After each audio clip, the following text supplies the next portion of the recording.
I used to work for this pizza company as a driver in a fairly large town. Most of this town was in the country, and I mean the real country, where the houses eventually become miles apart.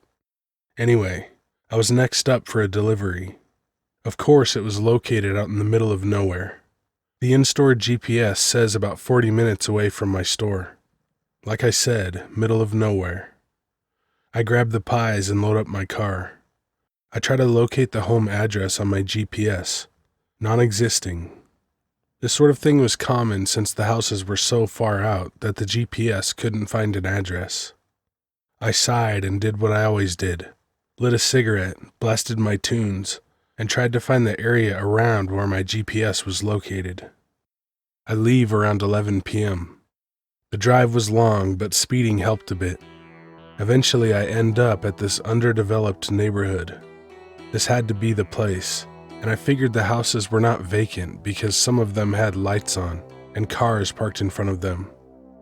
I drive around this neighborhood looking for this house for almost 10 minutes.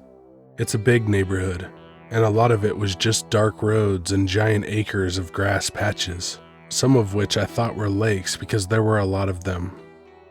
At this point, I started getting really pissed off. I cannot believe I'm out here at almost midnight looking for this house, which could literally be anywhere in this giant vacant area with no one around. I turned down my music because I had to concentrate, but eventually I give up. I make the next left to do a U-turn, but as soon as I took the left, I immediately slam on the brakes and stall my car. Standing there were about 8 to 10 men in red robes with masks that almost resembled the Purge. They all just turn around and stare at me. I sit there for about 5 seconds staring back before they all start walking towards me. Fear and adrenaline instantly struck my body. I turned my car back on. Now this car had a very nice exhaust and was extremely loud, to the point that my own neighbors complained. I hit the gas pedal so hard it roared, and they took a step back, and I instantly took off. The GPS is out. I am lost in the middle of nowhere with a cult. I'm speeding and cutting corners to get the hell out of there. I stop. I try to locate an exit or sign of lights from the other houses. In my side view mirror, I see a red SUV coming from the direction I was trying to get away from. There is no way this is them, but it was, and they were coming close very quickly. I drove rapidly throughout the neighborhood and see the lights from the other homes. I head that way, cutting corners and hitting curbs. I did not care. I had no idea what type of people were behind me. I find the exit and drive back to the shop as fast as I can. I was silent the whole way. I cannot believe what I just saw. I make it back to the shop around 1 a.m. and got in trouble for not delivering the pizza. We tried to call the order number, but it was not in service. I told my best friend and we searched the area the next day. We found and followed the skid marks to the spot where I believe I saw the cult. We found a dead cat, a burned Ouija board, and what looked like it could have been a pentagram with salt. Either way, stay away from vacant neighborhoods.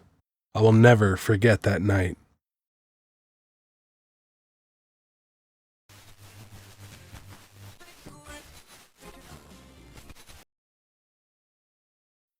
Summertime, about 2 years ago now at this point. During the summer I used to vacate from the city to a little retreat upstate, my grandparents' house. I do it every summer. It was a nice pad, a big place with lots of rooms. Sort of in the middle of nowhere, pretty quiet for the most part. Woods surrounded the house, and our nearest neighbors were quite a ways down the road. There's plenty of room in that house. 4 bedrooms, 2 bathrooms, 3 floors plus an attic my grandparents never ever used, and I basically got the basement all to myself. It was a sweet setup. There was a bathroom, fridge, television where I could play my game console, and a comfortable couch to lounge around on all day. The perfect retreat to relax and unwind in peace when I wasn't running around exploring the woods. It was a typical Friday afternoon for me.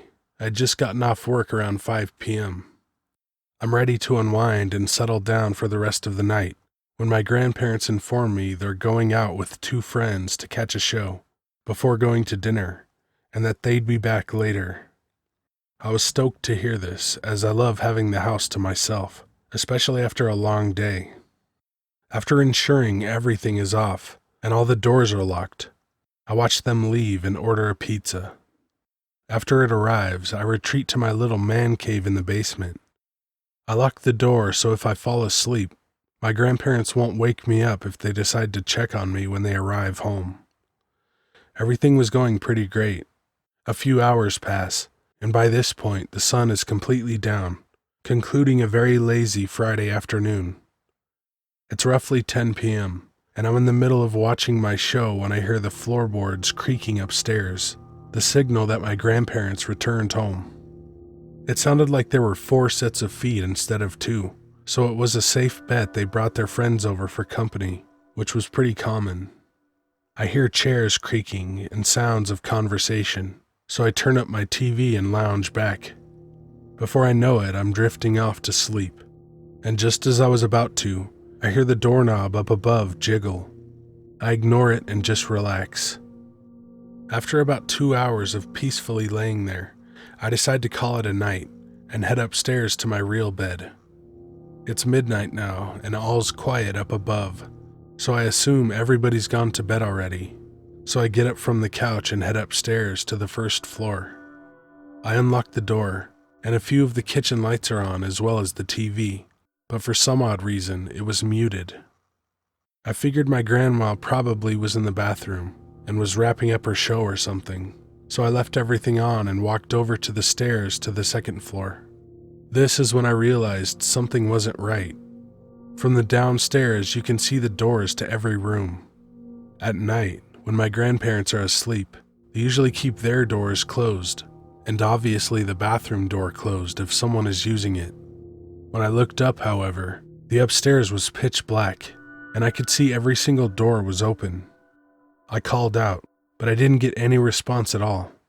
In fact, it seemed as if the house somehow grew more silent. I walked over to the front window and looked out. Not a single car was in the driveway. I was the only one home. I called my grandparents to check in. They were still out, and they let me know it'd be a late night. I asked them if they had stopped home at any point. They didn't. Nobody had come home since 5, and they weren't expecting any visitors either. The entire time it was just meant to be me and the house all by myself, except I wasn't. I knew what I had heard, and if whoever or whatever was still around, I just called upstairs to them. I checked around the living room as quietly as I could, knife in hand. I refrained from calling the police like a total idiot. My grandparents even offered to when I told them about the situation, but I opted not to, and I silently checked all the doors. They were all still locked. I checked the windows. They were locked too. I sat in the living room and listened hard. It was just silence. After about an hour, the front door opened, and my grandparents were finally home. Their presence calmed me down a bit. We searched the rest of the house. There didn't seem to be any sign of a break-in. There weren't any other incidents after that, and my grandparents have actually moved since then. I wasn't really able to sleep well in the house after that night. It always felt like I was being watched. Anyways, to this day, I'm really not sure what it was. The reason I'm typing this now is because one thought just dawned on me. We never did search the attic that night, nor did my grandparents ever go up there. There was so much space in the house there was never any reason for us to. But maybe, just maybe, someone else did. A comforting thought to have when the entrance to that attic was in fact in my own bedroom.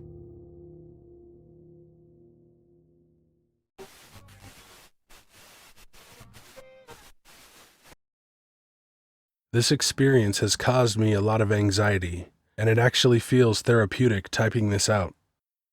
During my freshman year of college in New Hampshire, a girl in my dorm hall accidentally caused a small dorm room fire by leaving popcorn in too long at like 3 a.m. We all had to evacuate.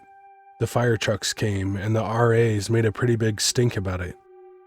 The girl who lit the fire was the subject of many yik-yak jokes, and I felt bad for her because she really wasn't attractive, and she looked pathetically lonely. Plus, causing microwave fires seems like a pretty innocent mistake for such harsh comments. A couple days after the incident, I saw her in the resident hall. I made casual small talk by asking her how things were poppin', and kinda just checked up on her because I felt bad. She laughed and that was about it. A conversation of about 2 minutes.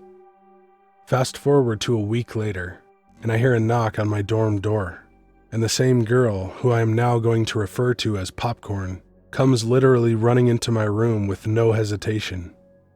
I didn't even tell her my room number, and at the time I just figured she saw me go in there once, because she didn't even know my name at this point. It takes me a second to realize that she is in full-blown tears. So now there's a stranger on my bed crying.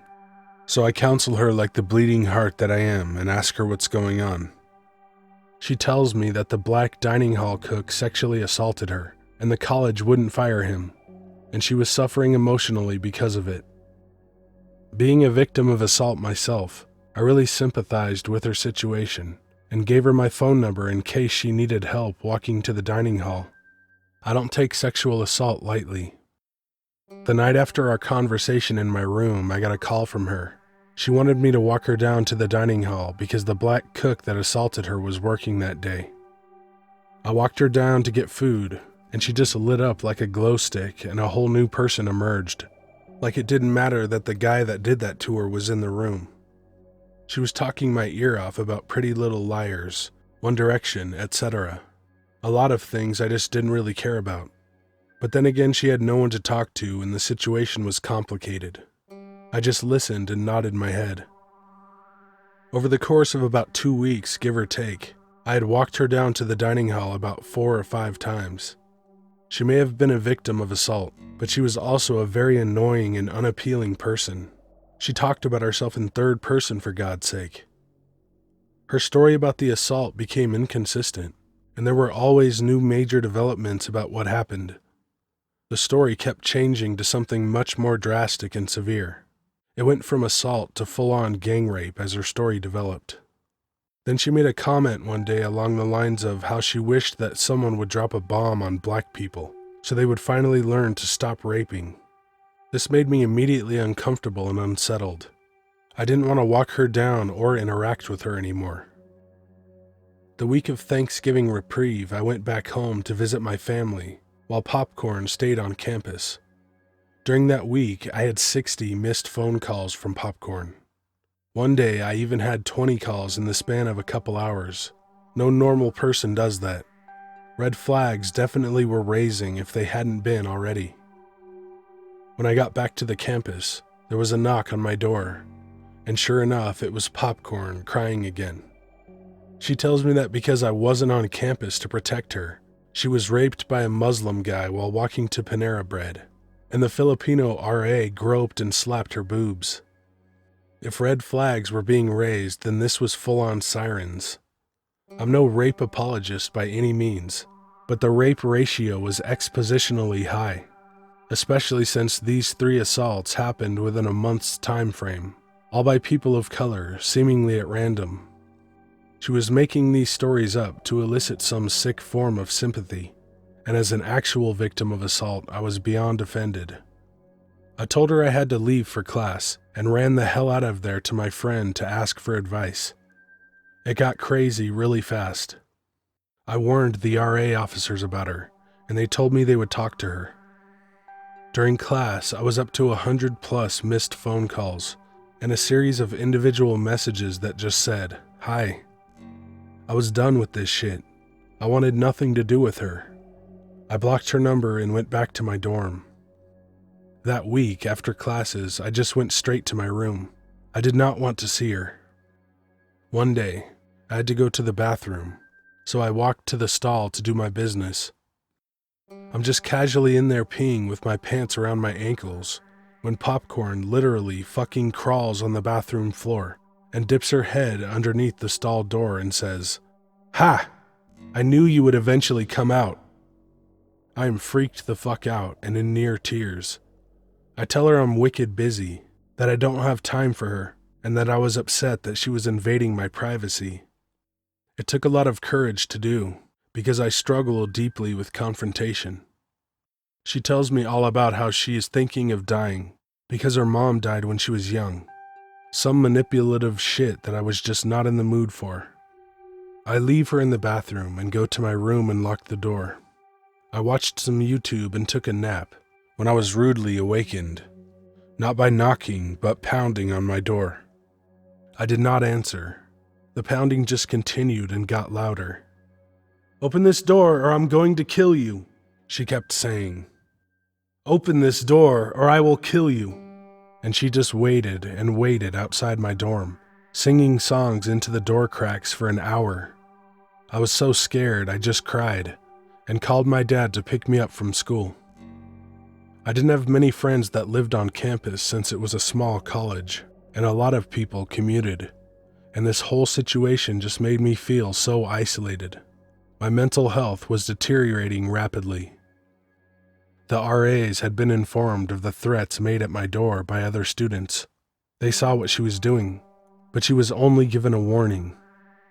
One night, I had my boyfriend, who lived 3 hours away at the time, come to spend the night at the college. We'd been watching a movie and were now napping on my bed when we hear the door open. Like an idiot, I had completely spaced out and forgot to lock the door. Popcorn comes running in and jumps on top of us and says in a baby voice, "Popcorn wants cuddles." My boyfriend, being the no-nonsense confrontational person he is, told her to get the absolute fuck out of my room. She told him that she would just go and die like her mother did when she was 3 and inject cancer into herself. My boyfriend smiled and said, "Good," and then pushed her out of the room and slammed the door. I swear, he almost slammed her fingers in it. I love him. We reported her to the campus police in the morning, but still nothing major came of it. That was until there was another popcorn fire in her dorm not too long after, and she got kicked out.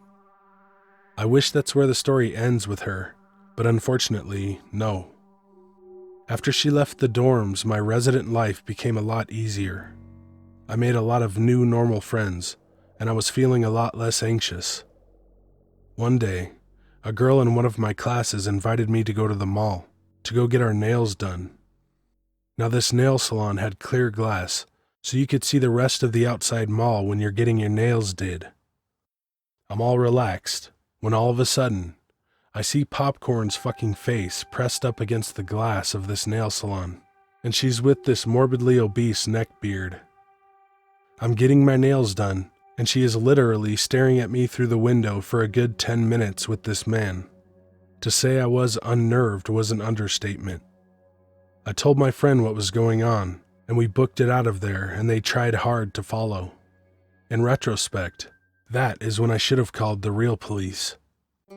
After the mall, I had a bunch of random friend requests from profiles with a small Yorkie dog as the profile pic, and several message requests. I opened them and they were from Popcorn, asking me to be her bridesmaid at a Pizza Hut wedding, and it was happening in about 2 years. You can't even make this shit up. And she had waited so long to introduce me to her doting fiancé, and she was so upset with me that she wanted to wring my neck. Of course, I blocked all those profiles, and things were pretty silent. I've been living with my boyfriend and going to school in Rhode Island for 2 years currently. I'm loving school, and I have an excellent group of friends. About 5 months ago, I got home from work and had 3 missed calls from a random New Hampshire number. Thinking it might be one of my family members, I called back. And nope, it was Popcorn on the other end. I immediately hung up. There was also a voicemail left that was just a person breathing into the phone, and then telling me that I was expected at that sweet pizza wedding. I cried and called the police urgently about the number. I don't know what happened or if anything did come of it, but I haven't been bothered since. I'm a very kind person, and people often take advantage of my openness. It really is a fatal flaw that I'm trying to work on. It's unfortunate that there are so many unhinged and lonely people, but we really shouldn't make it our burden to help them. Sometimes being nice can actually cause a lot of mental strain. To popcorn, let's not meet again.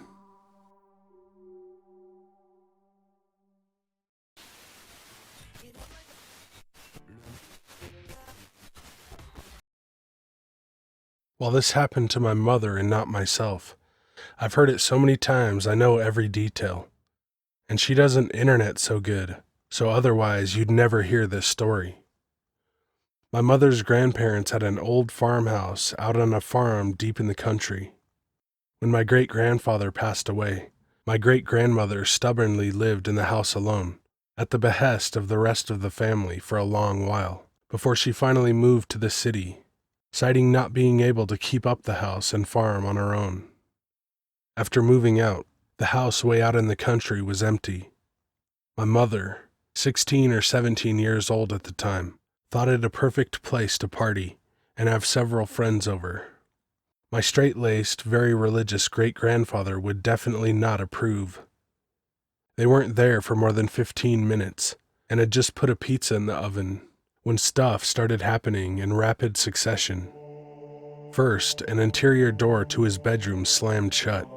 She claims with the force of a full-grown man putting all he had into it, so hard that the glass windows in some of the other doors rattled from the vibration and could not have possibly been suction or a draft. Immediately after the door, loud footsteps began down the hallway towards the kitchen, where they all were. The footsteps were special because they were so distinctly familiar to my mother. The exact sound of my great-grandfather's alligator cowboy boots on the hollow hardwood floor that she had heard so many times before. At the sound of the footsteps, most of the friends ran out of the house and left, the door shutting behind them. As the footsteps drew closer, the light above the kitchen table, which was just a light bulb hanging on a wire with a pull string, began to spin, gradually faster and faster until it was nearly touching the ceiling. At this point, my mother and the rest take off as well. When they get to the door, she described it as being sealed shut. As she pulled and pulled on it, believing she knew what was happening, she yelled out, "I get it! I'm trying to leave!" The door came open and they hightailed it out of there without looking back. Didn't shut or lock the door as far as she can remember. My mother realized later that she had left the oven on in the commotion. Not daring to turn back and not wanting to tell her mother what she was doing, she decided fuck it basically. The next day she made some excuse to my grandmother to go out there with her. The house was not burned down as she halfway expected it to be, and in the house discovered that the door was shut and locked, and the oven had been shut off, half-cooked pizza still inside. Years later, my mother told my great-grandmother about the entire ordeal. She acted totally unsurprised and confided that the reason she moved to the city after stubbornly wanting to stay on the farm was that weird things started happening to her as well, and she felt that something was telling her to get away, but wouldn't go into too much detail about what actually happened. She also told her while my great-grandfather was still alive, he was adamant about her not staying out in the country by herself. Fearing for her safety, he wanted her to move to the city after he died. She tried to give the logical explanation and blamed the strange happening on vagrants from the nearby train tracks, but always clammed up and changed the subject when asked for details. Could it have been some vagrant squatting in the house, wearing the nice new pair of boots he found, and trying to scare a bunch of kids out of the house, and then turning off the oven and locking the back door? Maybe. Doesn't explain the light bulb, though. The house never seemed touched or was missing anything when it was eventually sold and emptied out. You decide.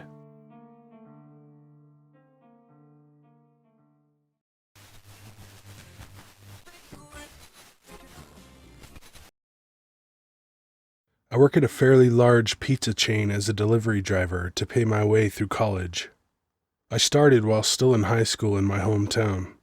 My town is fairly large, actually the capital of the state I'm from, and has a very large population of low-income folks, as well as high-income folks. My store was nestled right at the border of the worst and the best parts of town. I myself was a little 18-year-old white boy from the latter, and had for most of my life avoided the former. Some quick background for those of you who don't know how pizza delivery works. At the beginning of our shift, we are given a small loan of between $10 and $20 to use as change for customers. At the end of our shift, we either give some money back or get some extra as gas money, depending on how much we drove. This was always in $1 and $5 bills, never coins. Now, on to the actual story. It was 12:05 a.m. Our store closed at 1 a.m., and the dreaded sound of the phone ringing blared through the empty kitchen. I was washing dishes in the back so we could, get out on time, while my manager worked on her closing tasks up front. Since the phones were closer to her, she took the call. A few minutes later, she comes back to me.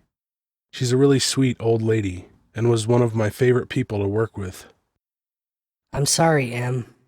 Why, what's up? Seems like your last delivery of the night's gonna be a rough one. The man sounded pretty wasted, and the area he's located in isn't a nice one. I sucked it up, after muttering a few swear words under my breath, and worked on dishes until his order was ready. Then I grabbed the order and hopped in my car. He was paying with cash, and the total came to $15.50. Not much for our store. His house was in a government-sanctioned housing complex, and it was pitch black when I got there. I knocked on his door and waited. No response. A few minutes later, I knocked again. Still no response. I turned around to leave because I imagined he had fallen asleep in his state, when my eyes were assaulted by the brights of an oncoming car.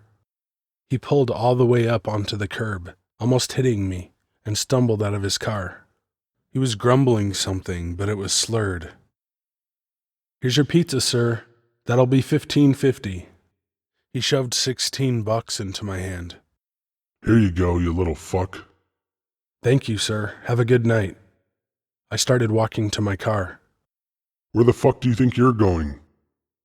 Leaving, sir? Is there something wrong with your pizza?" "No, but where's my change?" "I'm sorry, sir. We don't carry anything smaller than dollar bills." "Then give me my dollar back." "Excuse me?" "Give me my dollar back. I'm not paying you anything extra, so you can pay the store the 50 cents yourself." "I can't do that, sir. I need the total amount." "You're getting the total amount. If your stupid fucking store doesn't give you coins, then that's all you're getting." I started backing up slowly. "Sir, I'm sorry, but I really can't give you back your dollar. Have a good night." "What's your name? I'm calling your manager to get your ass fired." "I'm not telling you my name, sir, but I'm the only driver working at this point, so she'll know who I am." "Listen here, you stupid cracker. Give me back my fucking dollar or give me my 50 cents right now, or you're fucking dead." At this point, my hand was on my car door. He reached down into his pants and pulled something, I think it was a knife, out of his pocket. Seeing the glint of the metal, I jumped in my car and peeled off as fast as possible. I was shaking when I got back to my store.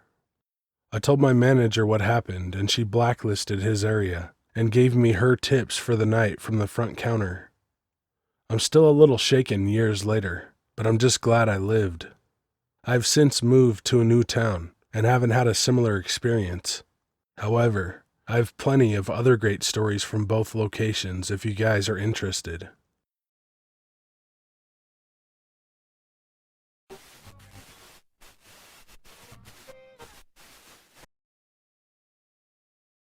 I work as a pizza delivery man.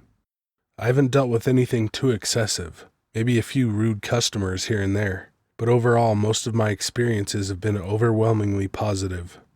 That is, until last night. I had gotten a late-night delivery to some house out in the middle of the woods. There was a neighborhood there that I was very familiar with, but all the houses were so far apart and separated by so many trees, any single house could easily pass as its own cabin-in-the-woods type story.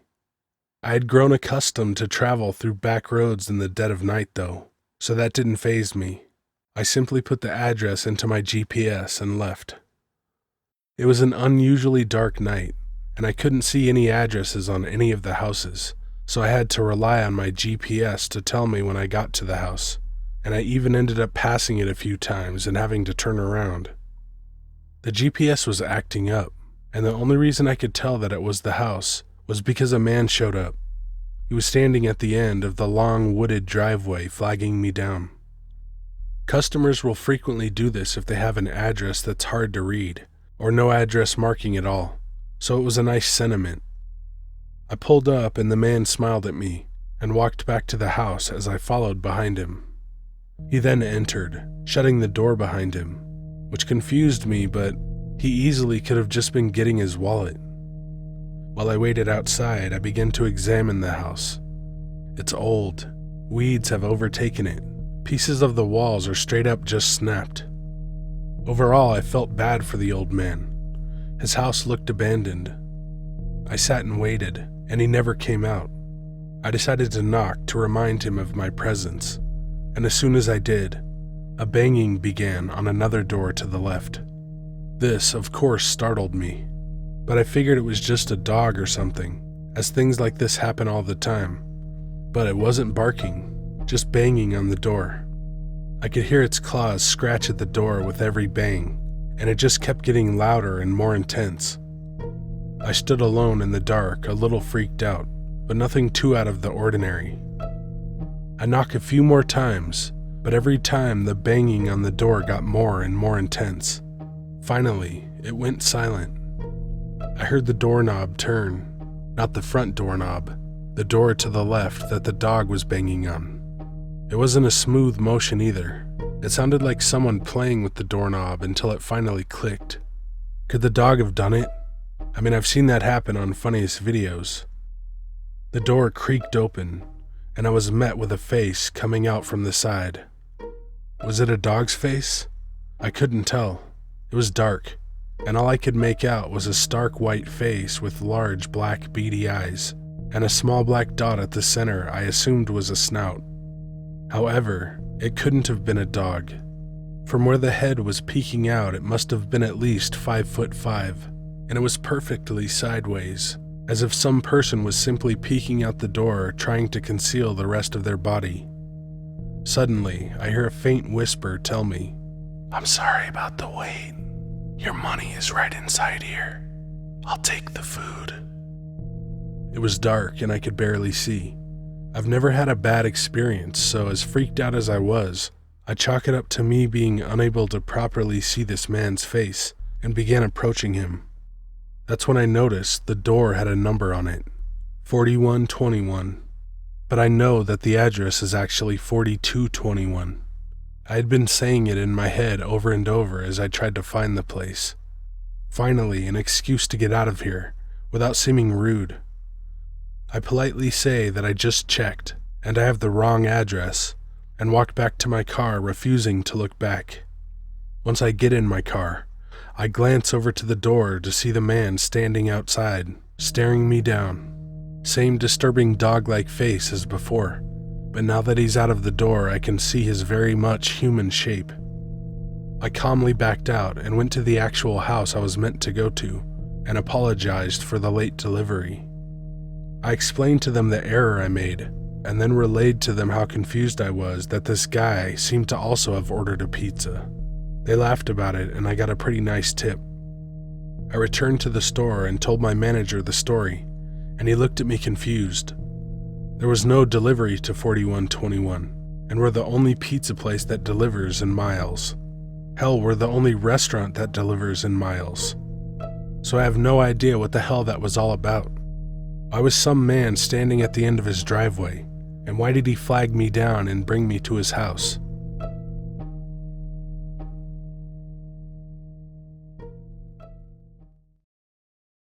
Hey guys and ladies, thanks for watching. If you want me to read your story or a creepypasta, email me at the address in the description. Click the link in the description to check out some shirts. Follow me on Instagram and Twitter at Corey Rhino. And most importantly, be good to animals, even people. See ya! Hello there, and welcome to TDI's ASMR, Volume 1. First, we're gonna finish off this water here.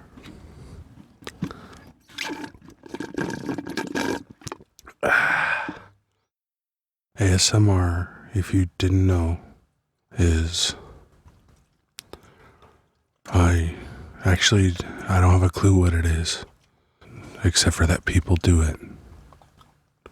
Ripley is eating food in the background. Now go ahead and put your balls in your hand, if you have them. And by them I mean balls or hands, or balls and hands, I guess. And one of each will work as well. And if you don't have them, well, that's the way it goes sometimes.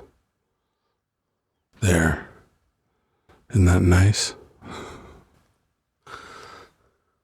Now we will order a pizza, since it's the theme of the video.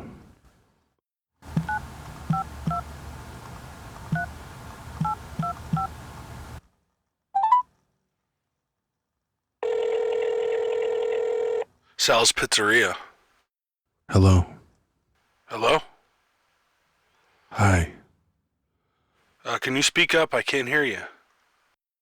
Yeah. How's that? Is this pickup or delivery? Delivery, please. What?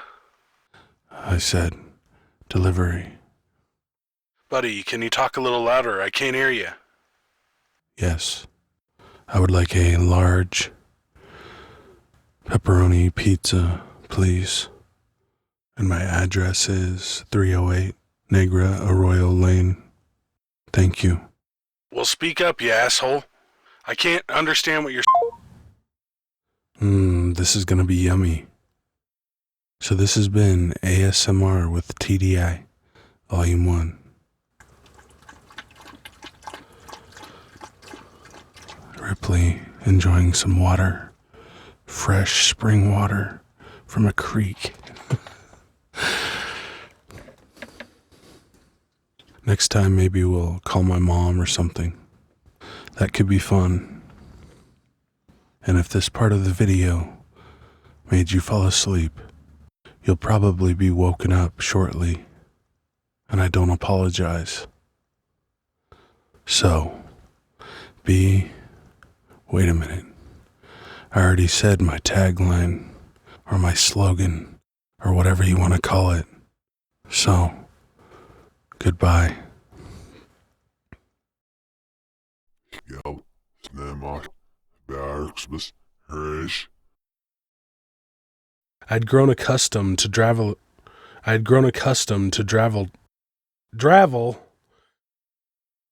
work as a pizza. Seriously, that made me laugh so fucking hard when I was editing. I work as a pizza. I work as a pizza.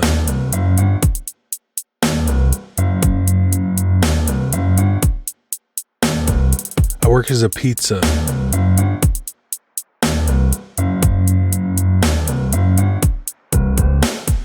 I work as a pizza.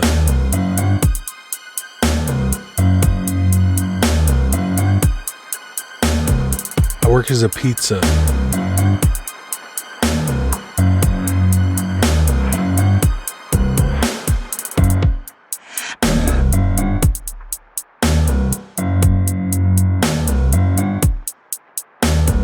I work as a pizza.